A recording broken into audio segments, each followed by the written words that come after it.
앞으로의 4차 산업혁명 시대에는 질문이라는 게 굉장히 중요하다고 하죠. 네. 여러분 평생 누가 던진 질문에 답변만 하다가 살기에는 인생이 너무 짧습니다. 세상에 질문을 던지면서 여러분이 답변을 받아가면서 어, 좋은 질문만 던지면 절반 이상의 대답이 들어온다는 그런 말도 있듯이 네, 질문은 앞으로 AI나 로봇이 대체하기도 쉽지 않은 그런 분야인 것 같습니다.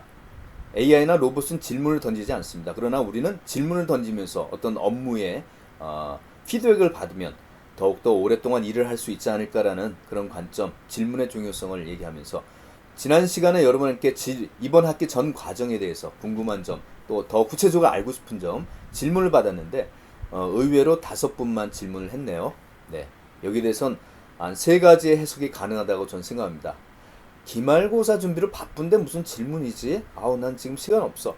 이런 분도 계실 거고 아니면 큰 관심이 없거나 마케팅 자체 또 아니면 충분히 이해해서 질문이 없다 이렇게 생각하시는 분도 있을 것 같아서 그 마지막 그 대답 그 관점은 저에게도 참 듣기는 좋은데 그런 분포가 넓지는 않은 것 같습니다. 제가 보기에 가장 현실적인 이유는 아마 여기에 질문 내용 뭐 또 시험 범위에 포함되는 거 아니야? 그러니까 자제하자 우리 좀 뭐 이래서 질문이 5분만 들어온 것 같은데 자 오늘은 4분만 선정했습니다. 그래서 더 양이 많아질 것 같아서 최소한 간소화해서 응답을 강의용으로 만들어봤습니다. 어쨌든 오늘 Q&A도 시험 범위라는 거 꼭 명심하십시오. 첫 번째 질문은 소셜 커머스와 오픈마켓의 초기 시점에서 구체적인 차이점을 알려달라고 하시네요. 여러분 지난 시간에 말씀드렸다시피 초기에는 서로 간의 특징을 이제 견지해서 사업을 했지만 지금은 거의 구분이 없을 만큼 서로 비슷한 사업 모델로 됐다. 일단 말씀 먼저 드리고 기본적인 서로의 차이점. 네. 소셜 커머스는 등록 자체가 통신 판매업자라는 거, 오픈마켓은 중개업자라는 거. 감이 좀 잡히시나요? 그러면 소셜 커머스는 아무래도 판매에 어떤 책임을 지는 직접 판매 책임을 지는 이를테면 담당 MD별로 이제 책임이 역할이 이제 따릅니다. 그래서 나름대로 제품들을 소싱하고 큐레이션해서 고객들에게 어떤 기획전 형태로 제안을 하는 그런 판매업자들의 광고를 대행해주는 뭐 그런 역할도 좀 해준다는 거죠. 대신 책임을 좀 갖고 하는데 이런 MD의 역할을 오픈마켓에서는 없다는 거예요. 왜? 중개 역할만 하기 때문에. 그래서 판매자들과 구매자들이 서로 만나서 판매하고 수수료를 받으면 된다. 그리고 그 판매한 만큼 오픈마켓은 수수료를 받으면 된다는 그런 관점에 중개업만 한다. 그래서 어떻게 보면 소셜 커머스보다는 어때요? 더 많은 상품을 취급하는 게 오픈마켓의 특징이다. 자, 그러나 요새는 쿠팡 같은 소셜 커머스도 오픈마켓처럼 중개만 해주는 그런 역할도 지금 많이 늘어나고 있어서 서로 경계의 구분이 흐려지고 있다. 그래서 사업자들은 이 오픈마켓 소셜 커머스는 원래 그 뭐 SNS 이런 걸 통해서 공동구매 어떤 특징이 있는 거 아니야? 근데 요새는 그런 구분의 인식이 안 된답니다. 오픈마켓도 그런 역할을 하고 있고요. 그리고 실무적으로 쿠팡 같은 소셜 커머스는 정산 주기가 한 달 이상 많이 걸려요. 그것도 1차에 뭐 70%, 2차에 20%, 3차에 10%뭐 이렇게 쪼개갖고 주는 그 정산에 있어서는 이 오픈마켓이 훨씬 유리하다는 거죠. 요새 대표적인 정산마켓, 오픈마켓, 네이버 스마트 스토어. 여기선 구매만 확정되면 다음날도 입금이 가능할 정도의 이런 장점이 있다고 하네요. 자, MD 기획전 같은 경우는 이제 위메프 같은 경우에 소셜 커머스에는 요새 시간대별 특가 이벤트를 해서 특정 시간 내에 할인을 해주고 하는 그런 여러 가지 모델을 여기서는 G마켓 11번 1번가 이런 오픈마켓도 지금 하고 있다는 거. 그래서 서로 구분이 없어진다는 거. 요 차이만 알아두시면 좋겠습니다. 첫 번째 질문은 페이스북에 관심 많으신 분 같아요. 지난번에 제가 소개해드린 3가지 마케팅 방법 이외에도 조금 더 방법을 알아봐 줄 수 있느냐. 제가 그래서 고민했는데 제가 사실은 알고 있는 방법이 3가지 이외에는 아직은 없습니다. 좀 더 찾아서 정리를 해보고자 시도하였으나 분량이 많이 늘어날 것에 대비해서 왜요? 여러분 시험 범위가 늘어나기 때문에 다른 분들의 또 원성이 잦아질 것 같아서 구체적인 답변은 제가 여기서 못 드린다는 점 양해를 구하고요. 제가 2학기 때 인터넷 마케팅을 또 할 겁니다. 그때 수강하시거나 아니면 유튜브로 또 제가 이렇게 강의를 할 예정이라서 한번 나중에 구독을 해주시면 참고가 될 것 같습니다. 일단 여기선 스킵하겠습니다. 죄송합니다. 세 번째 질문은 광고 모델 결정 과정에서 전문가 연예인 제외하고 어떤 모델이 또 있으면 친숙함과 참신함을 줄 수 있을까, 이 얘기를 이제 물어오셨네요. 자, 지난번에 제가 소개해드린 그 강의 내용은 여기 지금 나와 있죠. 그래서 광고 효과 측정할 때 광고 모델에 대해서는 이 네 가지, 특히 광고 모델의 선호도, 매력도, 신뢰도, 그 다음에 제품과 브랜드 간의 적합성, 모델이 얼마나 적합한가, 이런 걸 따져봐야 된다고 했죠. 자, 그래서 제가 소개해드린 바는 전문가로서의 치과 의사의 예를 들었고, 연예인 모델도 괜찮다, 매력성이 있어선. 그 다음에 소개를 추가로 지금 질문에 의해서 답변을 드린다면, 요새 같은 어려운 시기에는 일반인 모델을 많이 씁니다.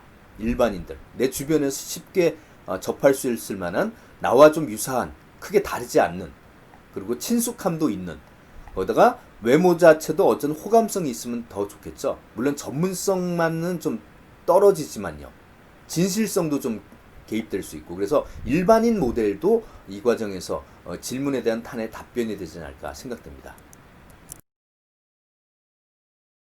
앞서 소개해드린 게 일반인들도 좋고, 요새는 이 인플루언서들을 또 많이들 활용하는 것 같아요.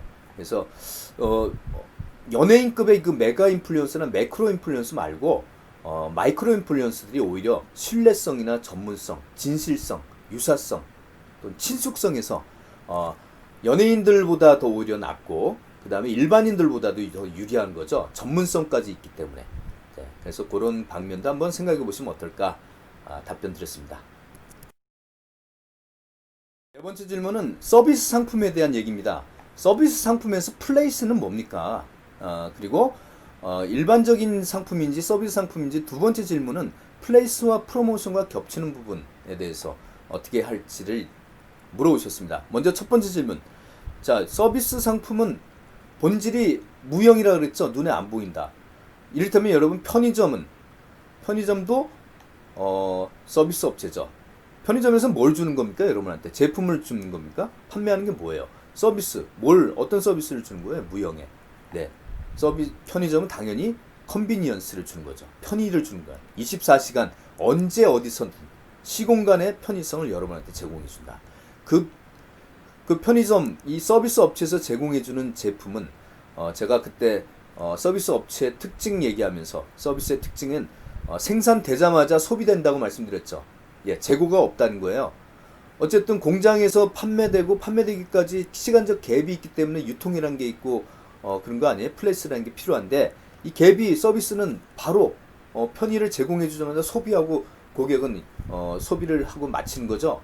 그래서 여기서는 유통과 같은 서비스, 이런 서비스의 플레이스는 뭘까 생각해 보면, 결국은 그 어쨌든 서비스가 순간적으로 교환되는 그 장소, 즉 매장 입지가 서비스 상품의 플레이스다, 이렇게 보시면 될 것 같아요. 그 다음에 플레이스와 프로모션은 겹치는 부분. 요새는 광고와 판매, 그죠? 바로 연결돼서 하죠. 온라인 쇼핑몰에서도 광고도 하지만 배너 광고로 보고 바로 클릭하면 구입까지 스마트폰에서 바로 되잖아요. 그래서 여기 겹친다, 중복, 통합이 된다, 요새 얘기하죠.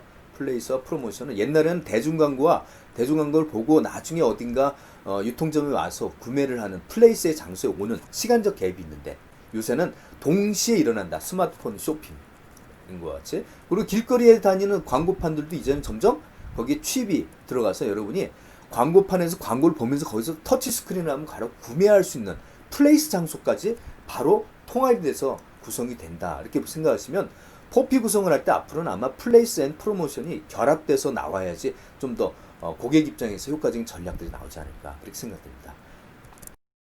이번 주 종강은 과제가 없습니다. 그리고 다만 유튜브에 올린 다음의 영상을 꼭 시청하기를 강추합니다. 자, 포스트 코로나 클래스라고 제가 요새 시리즈로 나오는 5번째 숍 스트리밍. 이것은 유통과 프로모션을 서로 연계한, 통합한 그런 포피 믹스 사례 분석으로 여러분 기말고사 범위에 포함됩니다. 사례 분석으로 시험 문제 나올 수 있다라는 점 꼭 명심하시고 시청하시기 바랍니다. 네, 이번 학기 시작하면서 이태원 클래스는 이제 종방했지만 우리의 마케팅 클래스는 시즌2로 다시 시작한다라고 했는데 우리도 종방하네요. 아쉽죠? 아, 저만 아쉬운가요? 제겐 지난 15년간의 강의 중에 이번 학기가 제일 기억에 남을 수밖에 없습니다. 자, 저는 학기 초에 오프라인 수업을 대체하기보다는 오히려 대면보다 최고의 수업을 더 할 수 있는 거 아니야, 온라인이? 한번 해볼까? 이런 생각 갖고 준비해 왔습니다. 그래서 내심 종강할 때쯤 몇몇 여러분들로부터 교수님 오프라인보다 오히려 좋은 것 같아요 라는 말을 듣는 그런 꿈을 생각했습니다. 요새 강의라는 게 재미도 있어야 되잖아요. 그래서 인트로 부분에 항상 영화, 드라마, 최신 가요 등을 잡아서 각 주제와 연계시키려고 주말에 굉장히 고심 많이 했던 게 지금도 기억에 새록새록 남네요. 자, 서버 불안 문제로 어쩌다 유튜버가 되었는데요. 이 불특정 다수가 보는 공간이라 굉장히 어마무시한 불안감과 책임감이 따랐습니다. 공포감이 들었죠. 혹시 일반인들이 부정적인 얘기를 댓글에 남기면 어떻게 하지? 그러다가 오히려 그냥 강의 제목에 국가대표 마케팅 강의를 대학 강의라는 걸 브랜드를 넣었습니다. 네, 오히려 책임감 갖고 한번 떳떳하게 여러분에게 좀 좋은 모습 보여주자 이렇게 했는데 다행히도 50여 개 컨텐츠에 아직 싫어요라는 댓글은 없네요. 물론 댓글도 별로 없지만 말씀이죠. 어쨌든 좋은 강의는 못 되었을지 몰라도 여러분에게 부끄러운 강의 안 되었으면 하는 소망 있습니다. 어쩌다 유튜브로 제가 내몰렸지만 결과적으로 여러분 제가 생각한 목적지로 여러분을 이끌었다고 나름 생각하는데 도움이 좀 되셨나요? 네, 어쩌다 유튜버가 됐지만 앞으로도 여러분은 공부를 조금 더 하고 나가는지라 계속 저의 새로운 비즈니스 콘텐츠를 만날 수 있을 겁니다. 마케팅 수업이 여기 끝이지만 갑자기 제가 좀 먹먹해지네요. 예, 잠시만요. 제 컨텐츠의 타겟층은 여러분인지라 매주 나가는 컨텐츠 한번 지켜봐 주시면 좋을 것 같고요. 지금까지는 제가 수업을 위한 컨텐츠라 구독 부탁을 한 번도 안 했죠? 예. 근데 이제는 할 수 있을 것 같습니다. 마지막이자 처음으로. 구독 버튼 앞으로 매주 여러분을 찾아보는데 문제 없다면 한번 눌러주시고요. 자, 다음 주 기말 시험 때 뵐게요. 저는 방학 끝나고 2학기 때에는 인터넷 마케팅 강의를 할 예정입니다. 2학기도 아마 유튜브 수업을 준비하고 있으니까요. 수업 안 들어오셔도 한 번씩 유튜브를 지켜봐 주시면 좋겠고요. 앞으로도 계속 비대면 만남 이어지면 좋겠습니다. 이제 마케팅은 여러분이 저 없이도 씹어먹는 겁니다. 고맙습니다. 안녕히 계세요.